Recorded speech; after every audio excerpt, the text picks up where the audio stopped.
Bismillahirrahmanirrahim. Assalamualaikum warahmatullahi wabarakatuh. Alhamdulillahirabbil alamin, hamdan katsiran thayyiban mubarakan fih. Allahumma shalli wa sallim wa barik ala nabiyyina Muhammad wa ala ali nabiyyina Muhammad. Rabbi shrah li sadri wa yassir li amri wa hlul 'uqdatam min lisani yafqahu qawli. Amin ya Allah ya rabbal alamin. Alhamdulillahirabbil alamin, senang sekali dapat berjumpa kembali dengan teman-teman semuanya dalam channel kami Belajar Tata Bahasa Al-Quran. Pada channel ini, insya Allah kita akan melakukan analisis tata bahasa pada ayat-ayat di dalam Al-Quran. Dan pada video kali ini, kita akan melakukan analisis tata bahasa Al-Quran pada surah Al-Kautsar. Surah Al-Kautsar adalah surah yang ke-108 dari Al-Quran. Surah ini diturunkan pada saat Kanjeng Nabi Muhammad SAW masih berdakwah di kota Mekah atau sebelum beliau hijrah ke kota Madinah.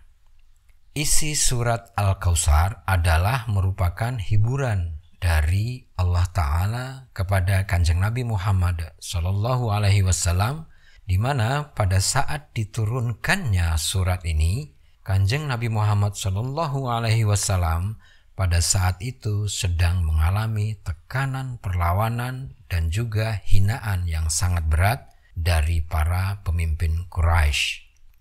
Bentuk tekanan dan hinaan yang diberikan tersebut salah satunya adalah bahwa mereka, para pemimpin Quraisy, selalu menghina Kanjeng Nabi Muhammad SAW dengan sebutan Al-Abtar. Al-Abtar artinya adalah terputus atau yang terputus. Kaum Quraisy menghina Kanjeng Nabi Muhammad SAW sebagai laki-laki yang terputus nasabnya. Maksudnya adalah mereka, para kaum Quraisy, selalu menghasut orang-orang agar tidak usah menghiraukan atau mendengarkan dakwah Kanjeng Nabi, karena dakwah Kanjeng Nabi nantinya juga akan hilang jika Kanjeng Nabi Muhammad SAW meninggal dunia. Hal ini mereka sebutkan karena Kanjeng Nabi Muhammad SAW tidak punya anak laki-laki yang akan meneruskan nasabnya, atau dalam hal ini yang akan meneruskan perjuangan dakwahnya. Kedua anak laki-laki beliau meninggal pada saat mereka masih kecil dan meninggal sebelum beliau diangkat menjadi nabi oleh Allah Ta'ala. Hinaan para pemimpin Quraisy tersebut dibantah langsung oleh Allah Ta'ala dengan ayat ketiga surat Al-Kautsar, di mana Allah Ta'ala menyatakan merekalah para pemimpin Quraisy yang sesungguhnya sebagai Al-Abtar atau yang terputus. Merekalah yang akan terputus dari rahmat Allah Ta'ala. Dan sebagai bentuk terwujudnya bantahan Allah tersebut adalah sebuah kenyataan bahwa sampai dengan saat ini dan hingga hari kiamat nanti, ajaran Kanjeng Nabi Muhammad SAW tidak akan pernah terputus dan bahkan akan terus berkembang hingga kejayaan Islam akan kembali memimpin dunia di bawah kepemimpinan Al-Mahdi nanti sebelum datangnya hari kiamat. Demikian penjelasan singkat latar belakang atau asbabun nuzul surah Al-Kautsar. Selanjutnya kita akan membahas analisis tata bahasa untuk dapat memahami makna surat Al-Kautsar dengan pendekatan tata bahasa Arab atau tata bahasa Al-Quran. Kita bacakan suratnya. A'udzu billahi minasyaitonirrajim. Inna a'tainakal kautsar. Fasholli li rabbika wanhar. Inna syani'aka huwal abtar. Baiklah, kita mulai analisis dari ayat yang pertama. Inna a'tainaka al-kautsar. Ayat ini adalah sebuah kalimat jumlah ismiyah yang dimulai dengan sebuah mubtada berupa frase harf nasb, inna. Secara kaidah tata bahasa, kalimat jumlah ismiyah pada ayat ini terdiri dari dua unsur kalimat, yaitu unsur yang pertama adalah frase harf nasab inna yang berperan sebagai subjek kalimat atau mubtada. Kemudian yang kedua adalah sebuah kalimat jumlah fi'liyah a'toinaka al-kautsar yang berperan sebagai predikat atau khabar inna. Baiklah, kita mulai pembahasan detail tata bahasa Al-Quran dari mulai unsur kalimat yang pertama, yaitu frase harf nasab inna. Sebagaimana telah disampaikan sebelumnya, ayat pertama surat Al-Kautsar adalah sebuah kalimat jumlah ismiyah yang dimulai dengan frase harf nasab inna yang berperan sebagai mubtada. Frase harf nasab inna adalah sebuah frase yang terdiri dari harf nasab inna dan domir muttasil atau domir yang tidak independen na. Inna dan na bergabung membentuk sebuah frase inna. Harf nasab inna adalah sebuah harf taukid atau harf yang berperan memberikan penekanan makna pada kalimat. Harf nasab ini sesuai dengan namanya adalah harf yang selalu diikuti dengan isim mansub atau isim yang berstatus nasab. Inna artinya adalah sesungguhnya kami. Dalam kaidah tata bahasa Arab, frase harf nasab seperti halnya inna dapat berperan sebagai subjek kalimat atau mubtada dalam sebuah kalimat jumlah ismiyah. Inna sebagai subjek kalimat tentunya akan diikuti dengan predikat atau khobar yang disebut dengan khobar inna. Khobar atau predikat pada kalimat ini adalah pada unsur kalimat yang kedua, yaitu jumlah fi'liyah a'toinaka al-kautsar. Menurut kaidah tata bahasa Arab, terdapat 5 jenis khobar dalam sebuah kalimat jumlah ismiyah. Di antaranya adalah kalimat jumlah fi'liyah dapat berperan sebagai predikat atau khobar. Penjelasan detail tentang mubtada dan khobar dapat dipelajari dalam channel kami, yaitu pada video yang ke-14 dan video yang ke-15. Link video insya Allah akan kami sertakan dalam deskripsi video ini. Selanjutnya kita akan membahas secara detail kalimat jumlah fi'liyah a'toinaka al-kautsar. Kalimat ini dimulai dengan fi'il madhi a'toinaka. Fi'il madhi a'toinaka terdiri dari fi'il madhi a'toina dan diikuti atau ditempel dengan domir tidak independen atau domir muttasil ka.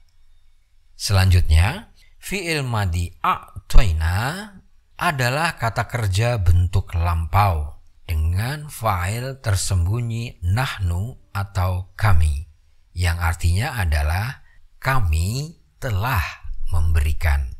A'toina artinya kami telah memberikan. Bentuk asal fi'il madhi a'toina adalah a'to, yang artinya adalah dia telah memberi. Dia dalam hal ini tentunya adalah bergender maskulin dan tunggal. Berikut adalah tabel bentuk fi'il madhi a'to sesuai dengan domirnya. Silahkan di-pause untuk dapat dipelajari lebih lanjut. Selanjutnya, fi'il madhi a'toina disambung atau ditempel dengan domir melekat atau domir tidak independen ka. Domir tidak independen ka artinya adalah kamu. jumlahnya tunggal dan gendernya maskulin. Dhamir ka berperan sebagai maf'ul bihi atau objek dari fi'il madhi a'toinaka. Jadi secara lengkap a'toinaka artinya adalah kami telah memberikan kepada kamu. Selanjutnya, kalimat jumlah fi'liyah ini dilengkapi dengan sebuah isim mansub yang berperan sebagai maf'ul yang melengkapi makna kalimat tersebut. Isim mansub yang dimaksud adalah Al-Kautsar. Terjemahan isim mansub Al-Kautsar menurut Al-Quran terjemahan yang biasa kita temui artinya adalah nikmat yang banyak. Namun menurut tafsir Ibnu Katsir sesuai dengan hadis riwayat Imam Ahmad, Al-Kautsar adalah sebuah telaga atau sungai di surga yang dianugerahkan untuk Kanjeng Nabi Muhammad Sallallahu Alaihi Wasallam. Kelak telaga ini akan didatangi oleh umat Kanjeng Nabi Muhammad Sallallahu Alaihi Wasallam. Namun terdapat beberapa umat beliau yang terusir dari telaga Al-Kautsar tersebut. Menurut ulama, umat yang terusir tersebut adalah orang-orang yang melakukan ibadah bid'ah yang tidak diajarkan oleh Kanjeng Nabi Muhammad Sallallahu Alaihi Wasallam. Kembali kepada analisis tata bahasa yang kita lakukan. Jadi, secara keseluruhan makna kalimat jumlah fi'liyah a'toinaka al-kautsar artinya adalah kami telah memberikan kepada engkau Al-Kautsar. Makna kami dalam hal ini adalah Allah Ta'ala. Dan makna engkau yang dimaksud adalah Kanjeng Nabi Muhammad Sallallahu Alaihi Wasallam. Kemudian secara keseluruhan makna ayat pertama surat Al-Kautsar, Inna a'toinaka Al-Kautsar artinya adalah sesungguhnya kami telah memberikan kepadamu Al-Kautsar. Frasa harf nasab inna berperan sebagai subjek atau mubtada, kemudian kalimat jumlah fi'liyah a'toinaka Al-Kautsar berperan sebagai predikat atau khabar inna. Berikut adalah bagan struktur kalimat ayat 1 surat Al-Kautsar. Silahkan di-pause untuk dipelajari lebih mendalam lagi. Demikian analisis tata bahasa ayat pertama surat Al-Kautsar. Kita lanjutkan pembahasan pada ayat kedua surat Al-Kautsar. Fasholli li rabbika wanhar. Ayat kedua Al-Kautsar ini secara tata bahasa terdiri dari dua buah kalimat jumlah fi'liyah atau terdiri dari dua buah kalimat perintah atau fi'il amr, yaitu yang pertama adalah fasholli li rabbika dan kalimat perintah yang kedua adalah wanhar. Kita mulai analisis tata bahasa pada kalimat pertama yaitu fasholli li rabbika. Kalimat ini adalah kalimat jumlah fi'liyah, tepatnya kalimat perintah dengan fi'il amr sholli. Fi'il amr sholli diawali dengan sebuah kata sambung fa yang disebut dengan harf istinaf. Harf istinaf fa pada prinsipnya sama dengan harf athof fa yang berarti kemudian atau selanjutnya atau dapat juga berarti maka. Makna ini berarti sebuah urutan yang bersifat segera.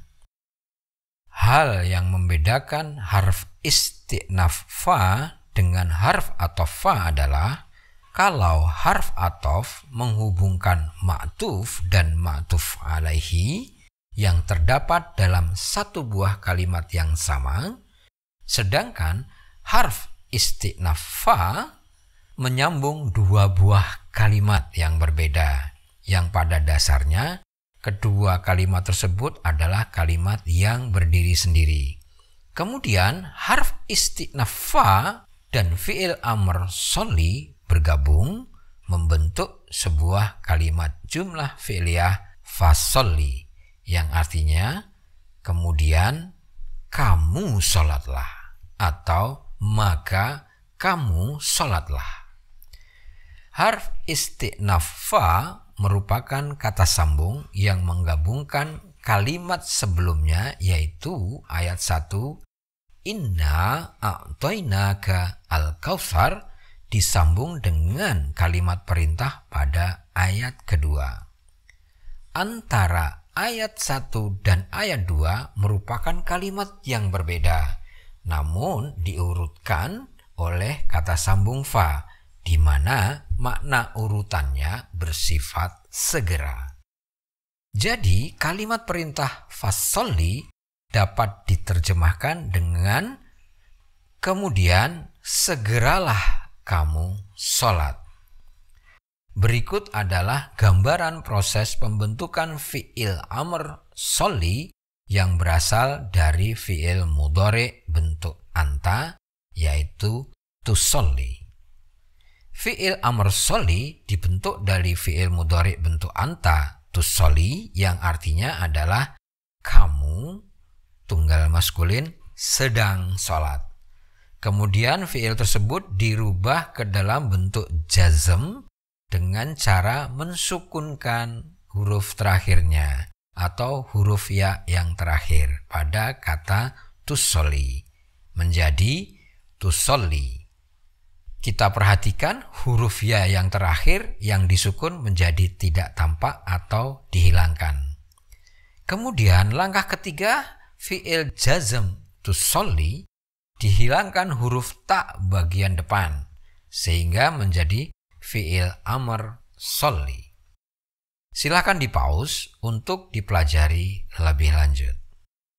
Kita lanjutkan dengan analisis selanjutnya. Analisis selanjutnya adalah fi'il amr fasholli kemudian diikuti dengan sebuah muta'alik li rabbika. Muta'alik ini adalah sebuah frase kata depan yang digabung dengan frase idhofah dengan penjelasan sebagai berikut. Li rabbi adalah frase kata depan li dan rabbi yang artinya adalah untuk Tuhan. Selanjutnya, rabbika adalah frase idhofah terdiri dari rabbi dan ka yang artinya adalah Tuhanmu atau Tuhan kamu. Sehingga keduanya membentuk li rabbika, li rabbi dan rabbika yang artinya adalah untuk Tuhanmu atau untuk Tuhan kamu.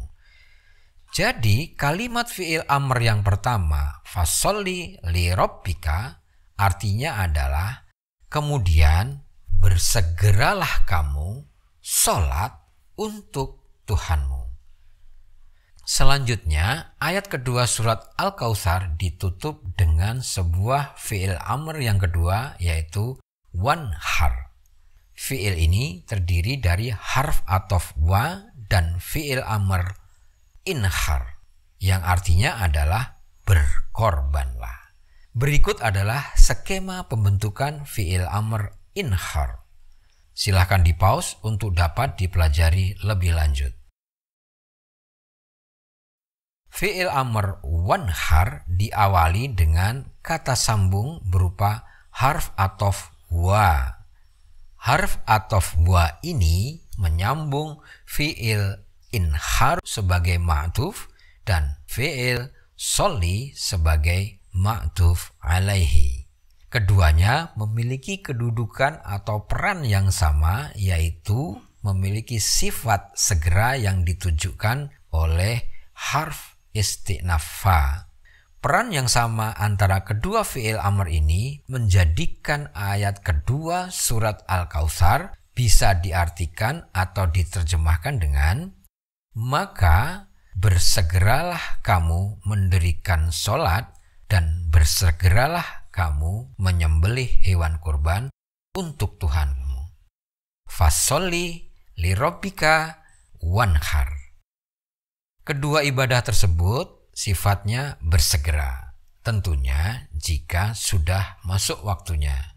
Dalam artian masuk waktu sholat dan dalam artian masuk waktu untuk berkurban.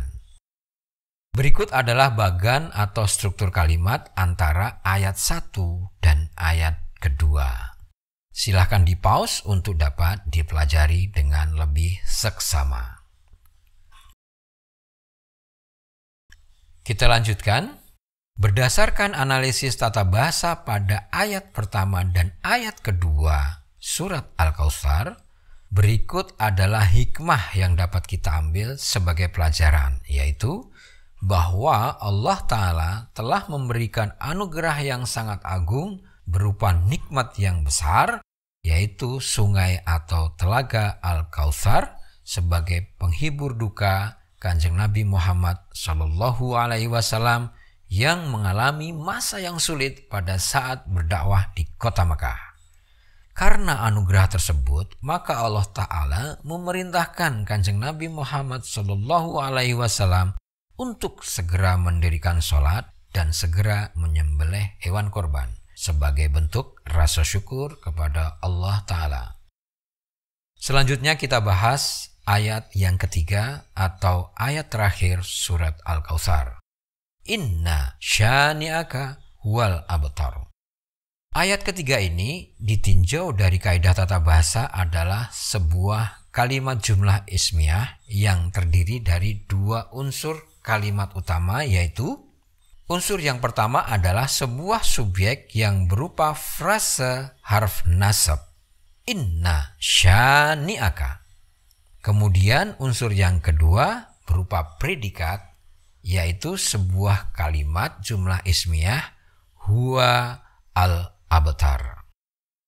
Selanjutnya akan kita bahas secara lebih mendetail ayat ketiga surat Al-Kautsar. Harf inna adalah harf yang berperan memberikan penekanan makna yang artinya adalah sesungguhnya. Harf inna telah kita bahas pada ayat pertama surah Al-Kautsar. Kemudian kata yang mengikuti harf inna adalah ism mansub sani'a. Ism mansub sani'a adalah berperan sebagai ismu inna yang artinya adalah orang yang membenci. Ism mansub sani'a diikuti dengan domir melekat atau domir tidak independen ka, di mana keduanya membentuk frase idhofah sani'aka yang artinya adalah orang yang membenci kamu. Frase harf nasab inna syani'aka artinya adalah sesungguhnya orang yang membenci kamu.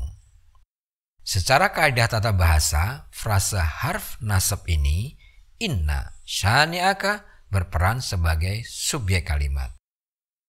Pembahasan selanjutnya adalah pada unsur kalimat selanjutnya, yaitu predikat kalimat yang berupa sebuah kalimat jumlah ismiyah huwa al-abtar. Sebagaimana telah dijelaskan pada pembahasan ayat pertama, dalam kalimat tata bahasa Arab terdapat 5 jenis predikat dalam kalimat jumlah ismiyah. Salah satu jenis predikat adalah kalimat jumlah ismiyah. Baiklah, kita lanjutkan pembahasan analisisnya. Kita mulai pembahasan pada domir independen atau kata ganti yang berdiri sendiri, yaitu huwa. Sesuai dengan kaidah tata bahasa Arab, huwa adalah kata ganti independen yang memiliki karakteristik yang tetap, yaitu dia berstatus rofa, beridentitas ma'rifah atau dikenali, jumlahnya tunggal atau cuman satu, kemudian gendernya maskulin. Karakter rofa dan ma'rifah pada sebuah isim merupakan sifat dari sebuah subjek atau mubtada dalam kalimat jumlah ismiyah. Jadi, domir huwa dalam kalimat jumlah ismiyah selalu berperan sebagai subjek atau mubtada. Demikian halnya dalam kalimat huwa al-abtar. Selanjutnya, huwa sebagai mubtada tentunya harus diikuti oleh sebuah khobar. Kemudian, analisis selanjutnya adalah huwa sebagai mubtada diikuti sebuah isim ma'rifah yang berperan sebagai predikat atau khobar, yaitu al-abtar. Menurut kaidah umum tata bahasa Arab yang sudah kami jelaskan pada channel Belajar Tata Bahasa Al-Quran, yaitu tentang khobar pada video yang ke-14, dijelaskan bahwa secara umum khobar dalam kalimat jumlah ismiyah adalah berupa isim nakiroh yang berstatus rofa atau isim marfu yang identitasnya belum diketahui atau masih bersifat umum. Namun isim ma'rifah dapat juga berperan sebagai khobar, di mana predikat atau khobar yang ma'rifah maknanya lebih spesifik seperti makna gelar atau makna jabatan, atau dapat juga bermakna penunjukan yang khusus digunakan untuk menunjuk satu-satunya. Al-abtar dapat dimaknai sebagai orang yang sebenarnya terputus atau orang yang satu-satunya terputus. Menurut ulama, makna terputus dalam kalimat ini adalah terputus dari rahmat Allah. Jadi, makna huwa al-abtar artinya adalah dia adalah satu-satunya orang yang terputus. Atau lebih spesifik lagi, dia adalah orang yang sebenarnya terputus. Jadi, makna ayat ketiga, inna syani'aka huwal abtar, maknanya adalah sesungguhnya orang-orang yang membenci kamu adalah satu-satunya orang yang terputus dari rahmat Allah. Kamu dalam hal ini yang dimaksudkan adalah Kanjeng Nabi Muhammad SAW. Jadi makna ayat ini adalah pesan dari Allah Ta'ala kepada Kanjeng Nabi Muhammad SAW bahwa orang-orang Quraisy yang membenci Kanjeng Nabi Muhammad SAW adalah orang-orang yang sebenarnya terputus dari Allah. Orang yang terputus dari rahmat Allah Ta'ala artinya adalah mereka tidak akan mendapatkan ampunan Allah Ta'ala dan pastinya mereka akan diazab di neraka jahanam. Berikut adalah bagan struktur kalimat yang membentuk ayat ketiga surat Al-Kautsar.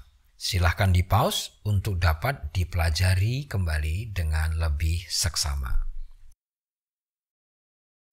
Hikmah yang dapat kita ambil sebagai pelajaran dari surat Al-Kautsar adalah terkait dengan salah satu kisah pada sirah Nabi Muhammad SAW, di mana pada saat berdakwah di kota Mekah, Kanjeng Nabi Muhammad SAW selalu dihina oleh orang-orang Quraisy dengan julukan Al-Abtar atau seorang yang terputus nasabnya karena beliau SAW tidak memiliki anak laki-laki sebagai penerus nasab.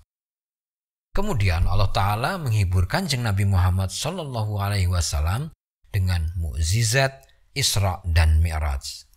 Pada saat beliau SAW melakukan Mi'raj, Kanjeng Nabi Muhammad SAW diperlihatkan sungai atau telaga Al-Kautsar yang nanti akan dianugerahkan kepada Kanjeng Nabi Muhammad di hari kiamat.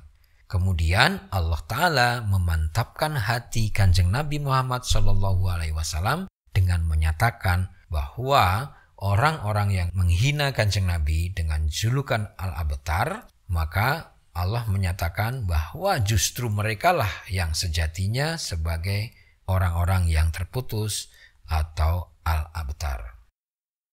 Kemudian Allah Ta'ala memerintahkan Kanjeng Nabi Muhammad SAW untuk bersegera mendirikan sholat dan bersegera menyembelih hewan kurban sebagai bentuk rasa syukur kepada Allah Ta'ala atas anugerah yang besar tersebut. Demikian video analisis tata bahasa Al-Quran surat Al-Kautsar ini kami akhiri. Semoga video ini bermanfaat untuk meningkatkan keimanan kita semuanya. Amin ya Allah ya Rabbal Alamin. Semua materi dan dokumen yang kami sertakan dalam video ini silakan di-download dan di-share untuk kepentingan amal jariah kita semua. Kami mohon maaf jika terdapat kekurangan atau kesalahan dalam kami mempersiapkan materi dan juga dalam kami menyampaikan materi. Mohon koreksinya jika terdapat kesalahan untuk dapat menjadi perbaikan ke depan dan supaya channel ini menjadi semakin lebih baik dalam menyampaikan kaidah-kaidah tata bahasa Al-Quran. Kami tutup dengan memuji Allah Ta'ala. Subhanaka Allahumma wa bihamdika astaghfiruka wa atubu ilaik. Wabillahi taufiq wal hidayah. Wassalamualaikum warahmatullahi wabarakatuh.